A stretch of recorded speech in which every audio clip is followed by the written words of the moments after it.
We are back with another video. Before we get into the video, like, comment, and subscribe to the channel. So Megan Thee Stallion must be desperate for money, allegedly. You know, just my opinion.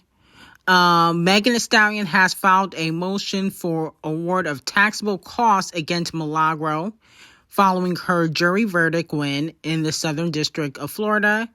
Keep in mind, this does not include attorney fees. Amount requested $68,850.79. This is due to service of process and filing fees, deposition transcripts and video designation, hearing transcripts tied to spoliation sanctions, trial exhibit printing, witness fees, okay? The psychologist, forensic expert, and key witnesses, okay? So basically, on top of the $59,000 that Milagro has to pay, Megan wants her to pay $68,000, not including her attorney fees, because she thinks that she won. I think Megan Thee Stallion lost, because if you couldn't prove defamation, you lost the case. I don't care about, you know, the deep fake video. Okay, I don't care if you felt like you were bullied. I believe Milagro lost all 3 counts of the case except the defamation part. The defamation, she won that. But everything else, she basically lost, and that's why she had to pay $59,000. But I still feel like Megan took an L, because $59,000 ain't $4 million, which is what her team originally wanted. They wanted millions from Milagro, which they're not getting. I feel like $68,000 is a desperate attempt to try to increase what Milagro will have to owe Megan Thee Stallion. That's just my opinion on it. And I feel like Megan is just searching for chump change at this point. Like, if you got so much money, why do you care about $68,000? Okay, that's not going to cover really much of your court fees, in my opinion. I feel like they trying to dumb it down, but she really probably spent more than $68,000 for all of this, in my opinion, especially with the Roc Nation lawyers. And people can say, oh, it's the principle. It's not about the money.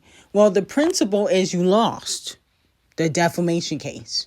Okay, that's the principle. You know, no shade. You got to keep it real. You lost. That's the principle. And you need to stop acting like you're above criticism. That's another principle that you need to take advantage of. You're not above criticism. You're not above the law. And people do not believe that Tory shot you. And that's okay. Like, you know, it's okay if people don't believe you. That's just what it is. Okay? To a lot of people, you might not be believable. Okay, especially if you lied to Gayle King and said one thing in court and another thing in an interview. That is what you did. Okay, so you got to take responsibility for your actions. Now, in regards to Nicki Minaj, a lot of people are wondering, was Nicki Minaj's former friend T.S. Madison paid off to go up against her? Okay, because she recently has spoken out against Nicki Minaj. A few weeks ago, she was mute. She was quiet like a church mouse. She didn't even want to utter Nicki's name when people were asking about her opinion in regards to what Nicki Minaj had said about children in the trans community. Okay? Now, this is what she had to say, and we'll get into if she was paid off or not. To talk about how she sat there and she said, boys, let boys be boys. Mm-hmm. Okay, boom, got it. There were people that were saying, well, that she didn't say anything about that, but let's evaluate this, right, from the perspective of who you're sitting with. Saying that you're sitting with people whose entire existence is going at, we trans people were made public enemy number 1 the day that man stood up to a microphone. Mm-hmm. The day he stood in front of a microphone, they singled out a group of people. This is the same playbook that Hitler did. Mm-hmm. This is the same playbook that Hitler did. Right. They singled out a group of people that they can make the enemy. They singled out a group of people that they can make the motherfucker, that they can put the shifted the blame on. They did it with the trans. And they did it with immigrants. And the immigrants, they were able to form a militia. And now a good majority of the white people and black people and Hispanic people who voted for him are regretting it. They were able to form a militia.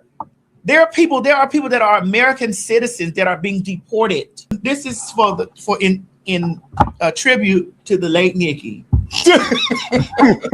Correct. Okay, so this is what T.S. Madison had to say. And as we know, she's part of the trans community. And a lot of people feel like she was silent. So why is she speaking up now? She possibly got paid, or she was told to choose a side. That's what a lot of people are saying, that she got a phone call and she was told to choose a side, and if she was going to stick with basically the industry or Nicki Minaj. Okay, so let me know how y'all feel about it. I believe that T.S. Madison probably always felt away. Okay, but she didn't want to publicly say anything a few weeks ago because of her relationship that she had with Nicki. Her and Nicki had a friendship, according to what T. Madison believes. Okay, and we don't know how Nicki felt about it, but according to T. Madison, she felt like Nicki Minaj was her ally, her friend. So that's why she didn't speak out right away. I don't think she feels that way now. Okay, I don't think she feels that Nicki is her friend now.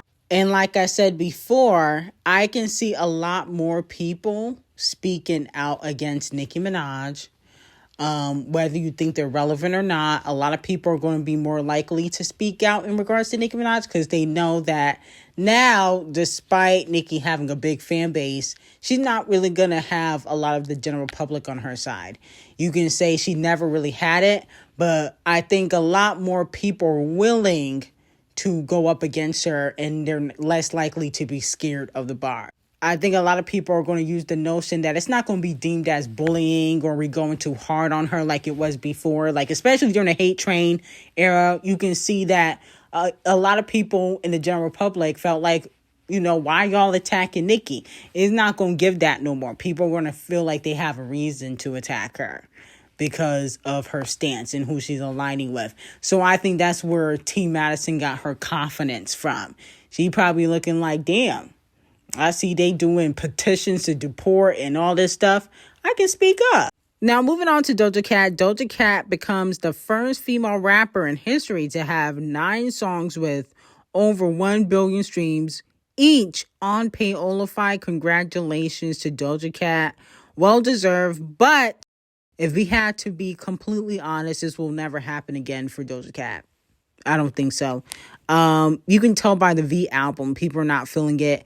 And I don't know if Doja Cat will ever get that Planet Her type of success again. Okay? I think I will always listen to Doja Cat. I listen to a lot of her new music. Cards is one of my favorite songs of 2025. Unfortunately, the people didn't support. So I feel like when it comes to her catalog moving forward, she will never get the same type of success she had before. So congratulations to this achievement. But will you ever be able to do this again? Probably not. No shade. Now, Beyonce, what the hell is this?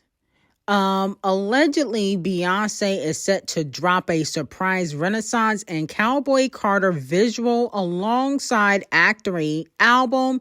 Insider reveals, okay? Let me know if you guys believe this. I hope not.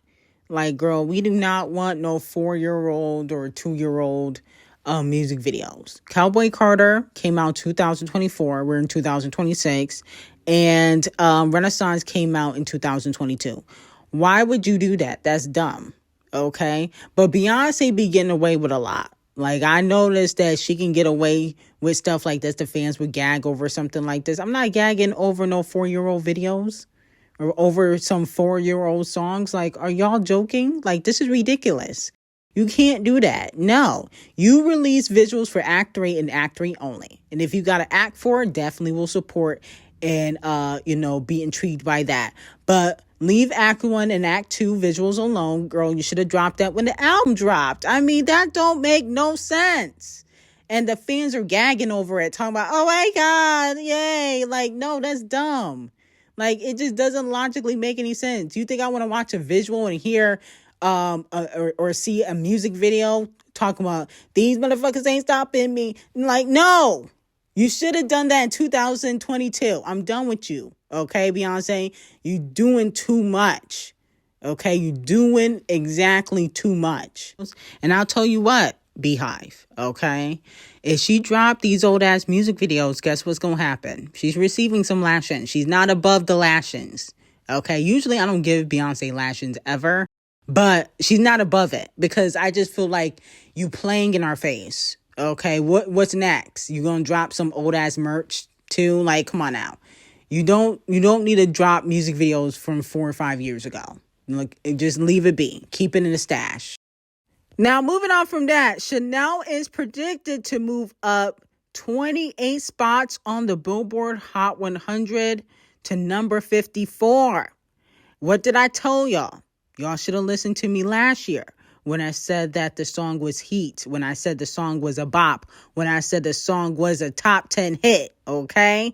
So, y'all gotta hop on the Chanel wave or y'all gonna get left behind. I keep telling y'all, Tyla had one of the best songs in 2025, probably in 2026. And when she win a Grammy for it, don't hop on the wave when she win the Grammy for it because you already got one. So don't hop on the wave when it's too late, okay? I told y'all this song is a bop. And the thing is, there was a time where I used to drag Tyla because I thought she was a 2-hit wonder, and there was a time where she was. But she's bringing out the heat. Chanel's a bop, and we got to give props. Okay? So I'm going to need y'all to go support Chanel so we can get a top 20, top 10 hit for the queen of African music. Now, moving on from that, Shenseea and Doodle Garbage were spotted out together. That's very interesting. Okay, I guess after he dumped India Whore, he is trying to upgrade with Shenseea. Okay, now, some fans are speculating that they could be working on music, but other people are speculating that allegedly they are secretly dating. Now, I thought she was dating an NBA player. What happened to that? Or an NFL player. She was dating one of the two. I guess that didn't last long. Here's the thing with Shenseea. I think she should focus on her career. She hasn't had a hit since when? Blessed? I think Blessed was her last big hit, her solo hit. So I feel like she needs to focus on her career. Getting entangled with Doodle Garbage is a death wish for your careers. That's going to make it sink even further. So, I think it's a dumb idea. Now, Chloe decided to clap back at a fan who was saying that basically she's gaining weight. Let's take a listen to what she had to say. Someone said, "You getting big, sis." No, I'm not. I'm actually losing weight. And even if I was getting big, and what about it? Why are you talking about my body? What's your body look like? Send me a picture. Let me judge it. The heck? Rage bait me because I know my body tea. And I don't really say that often, but the stress got my waist snatched. All right, more sticker time. So let me know how y'all feel about it. I think Chloe's body looks fine. Okay. I don't feel like, based on the pictures that she has recently posted, I don't feel like she has gained weight. Okay. I think maybe it was a bad angle. Maybe the fans have been living in La La Land, but Chloe always been thick. She's never been super skinny. Let's be very clear. She always had ass and thighs. Okay? So I don't really understand how they trying to say she gained weight. She always been thick. What are you talking about? Do you guys have eyes? Do you have 20/20 vision? Can you fucking see? I don't get it. Because I'm like, when has Chloe ever been skinny? Now, Holly used to be skinny, She's gotten a little thicker since the baby.